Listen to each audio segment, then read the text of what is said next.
Seba hai hai. Hai hai hai hai. Education Minister hai hai. Hai hai hai hai. F2 long live. Long live, long live. ছাত্ৰকণ্ডা Sonitpur জিলা নিখিল বড়ো ছাত্ৰকণ্ডাৰ তৰফৰ পৰা আমি এইটো দাবী কৰিছোঁ যে মুখ্যমন্ত্ৰী ডাঙৰীয়া তেখেতে নিজে এইটো এই বিষয় লৈ খুব গম্ভীৰভাৱে লয় আৰু যি আমাৰ এডুকেশ্যন মিনিষ্টাৰ ৰনোজ পেগু ডাঙৰীয়াৰ লগত কথা পাতি পেলাই যি লিগেল তদন্ত কৰিব লাগে এইটো কৰি পেলাই অতি সোনকালে ইয়াৰ ওপৰত তদন্ত কৰি পেলাই যি শাস্তি যোন মানুহজনৰ এই প্ৰশ্ন পাতিল কৰিছে এইটো যি শাস্তি দিব লাগে এইটো দিব লাগে এইটো আমি অনুৰোধ জনাইছোঁ। কথাটো কি হ'ল যে আমাৰ ষ্টুডেণ্টবিলাক যি এটা এক্সপেক্টেশ্যন লৈ পেলাই আমাৰ পৰীক্ষা স্কুলত আহে যি আমি যি প্ৰিপেৰেশ্যন কৰি আহে আজি যি আমাৰ জেনেৰেল চায়েন্স এক্সাম আছিলে তো ইয়াৰ কাৰণে যি মেণ্টেলি যি ফিজিকেলি প্ৰেছাৰত যি পঢ়ি পেলাই যি আমাৰ ল'ৰা ছোৱালীবিলাক আহিছিলে তেখেতসকলে আহি পেলাই আধা ৰাস্তাৰ পৰা ঘূৰি যোৱাটো এইটো আমাৰ কাৰণে খুব দুখ লগা কথা আৰু খুব লজ্জাজনক কথা।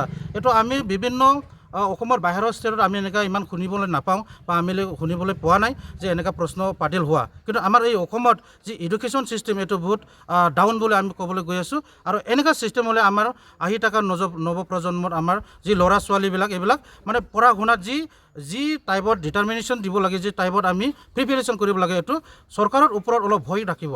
তো আমি ভাবিছোঁ যাতে আমাৰ আহি থকা নৱপ্ৰজন্ম ল'ৰা ছোৱালী আহি থকা মেট্ৰিকে হওক হায়াৰ ছেকেণ্ডাৰী হওক BA হওক MA হওক যিকোনো চিটিজেনৰ এক্সামেই হওক যাতে কোনো এটা ডাউট নোহোৱাকৈ কোনো এটা চিন্তা কৰিব নালাগাকৈ যাতে এক্সাম দিব পায় এনেকুৱা ভৱিষ্যত আমাৰ অসম চৰকাৰে খুব গম্ভীৰভাৱে ষ্টেপ ল'ব লাগে। এইটো আমি নিখিল বড়ো ছাত্ৰকণ্ডাৰ তৰফৰ পৰা ডিমাণ্ড কৰিছোঁ। दिनै जि SSLC मेट्रिक एग्जाम जि साइन्स दङमोन दिनै बिनि जि पेपारा आउट जाबाय आरो बेखौ लानानै दिनै सेवाया जि SSLC एग्जामखौ उनाव होफिननाय जागोन होननानै बिथांमोना फोसावनाय जादों आरो नैबे समाव बेखौ लानानै दुलाराय बर' फरायसा आफादा सोंखारिदों दि देग्लायनि 2023नि SSLC एग्जामा थांनाय मार्च दाननि 3 तारिखनिफ्राय जादोंमोन आरो गिबियाव इंराजि दंमोन आरो नैथियाव मेथ्स दङमोन आरो नैबे इंराजि आरो मेथ्सआवबो बबेबा बा सेन्टारफोराव जि माखासे सेन्टारफोराव माने कुइसन पेपारफोरा लिक जादों होननानै बेवहायबो मिडियानि गेजेरजों जों मिथिनो मोन्दों। तो जाहाथे नैबे समाव फरायसाफोरा जिहेतु जिबननि बयनिख्रुइ देरसिन परीक्षा बा एग्जाम होननानै बेखौ सानना लायो आरो नैबे समाव जुदि बारम्बार बेबायदि जुदि जाबाय थायोब्ला फरायसाफोरनि जि गोसोआव थानाय मोनसे बोलो बै बोलोआ जुदि उइक जालाङोब्ला फरायसाफोरा फैबाय थानाय गावसोरनि इयुन दाफुंनायनि जि मोनसे मार्क लानांगौ आरो जि मोनसे सिद्धान्त लानानै बिथांमोना जि फरायनायनि जि मोनसे बोलो गोसोनि बोलोआ बायनायखौ जोङो नुनो मोन्दों। जिहेतु जोंबो फरायसा लाइफखौ जोङो बारबोदों हिसाबै आरो दिनैबो बेबायदि जादोंखौ जोङो दुलाराय बर' फरायसा आफादनि बिथोन बायदि जोङो सनितपुर जिल्ला दुलाराय बर' फरायसा आफादा दिनै नैबे ढेकियाजुलिनि जि साब डिभिजनेल सार्कोल अफिसनि खाथियाव जोङो धरना हाबाफारिखौ लादों आरो जोङो खावलायगोन जाहाथे नैबे जि साइन्सनि पेपारा दिनै लिक जाबाय बेखौ असमनि मुख्यमन्त्री डक्टर हिमन्त बिश्व शर्मा बिथाङा जेन हस्तक्षेप खालामनानै बिनि सायाव मोनसे स्पेसियेल तदन्त जानांगौ आरो तदन्तनि गेजेरजों जाय बिथांमोना बेबायदि पेपारखौ लिक खालामदों बिथांमोननि सायाव मोनसे एक्सना जानांगौ अब्लासो बेबायदि गिगोन मानसिफ्रा आरो बेबायदि जुदि बारे बारे जायोब्ला फरायसाफोरनि जि थांखि बै थांखि होसोनायाव निस्सय बियो बादा होगोन।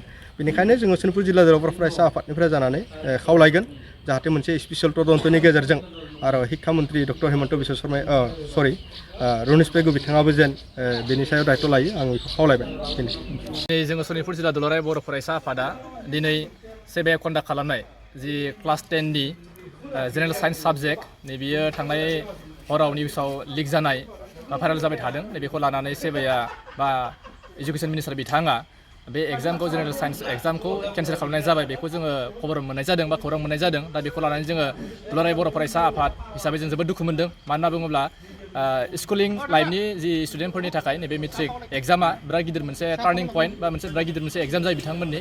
दा बे समाव बिथांमोना बे मेट्रिक एग्जामखौ लानानै फरायसाफोरजों खेला गेलेबाय थानाय जादों। फार्स्टआव इंलिसनिफ्राय लानानै सेकेन्डआव मेथ्सनिफ्राय लानानै आरो दिनै जेनेरेल साइन्स जि मोनसे साबजेक्ट नैबेयो टटेलि केन्सेल जाबाय। नैबेखौ लानानै जोङो फरायसाफोरजों जि गभर्नमेन्टआ एबा सेबाया जिबायदि खेला गेलेबाय थादों नैबेखौ जेन बन्द खालामनांगौ आरो फैबाय थानाय समाव बिथांमोना मोजाङै सिस्टेम भाबै गोख्रों नोजोर होनानै बिथांमोना मोजाङैनो बे फरिखाफोरखौ खुंलांनांगौ फैबाय थानाय समाव आरो थाबैनो नैबे जेनेरेल साइन्सनि जि मोनसे एग्जाम जानो गोनांमोन नैबेखौ थाबैनो डेटखौ फोसावना होनांगौ नैबेखौ जोङो सनितपुर जिल्ला दुलाराय बर' फरायसा आफादनि जानानै गोख्रोङै सोंखारिहरनाय जादों आरो बिथांमोनखौ जोङो गुरै खावलायहरनायबो जादों। गय गायग्रा आबादारिफोरनि थाखाय मोनसे मोजां खौरां। थापा नार्सारियाव मोननो हागोन जाखांफु लाइमोनफोरजों बानायजानाय हाजो आरो हायेनावबो गायजानाय अर्गेनिक गय फुलि। थापा नार्सारियाव अर्गेनिक आदबजों बानायजानाय मोजाङैनो खिलिखांनाय गासै 20,000सो गेरेमसा गय फुलिफोर दं। बारा नङा, फांसेयाव 60 रां होनानैनो नोंथांमोना गय फुलिखौ बायना लांनो हागोन। बुरजा लाङोब्ला खमायनायनि सुबिदाबो मोननो हागोन। थापा नार्सारिनि गुबै थङा क'क्राझार सहरनि सानजा फारसे थानाय बावखुंग्रि हाजोजों नांजाबनाय हरिनागुरि गामि हाथाइनि साखाथियाव। बे अर्गेनिक गय फुलिफोरखौ लांफैनोब्ला नोंथाङा 8011837272 नङाब्ला 9707460226 जानबुं अनजिमायाव थोंजोङै जगाजग खालामहरनो हागोन।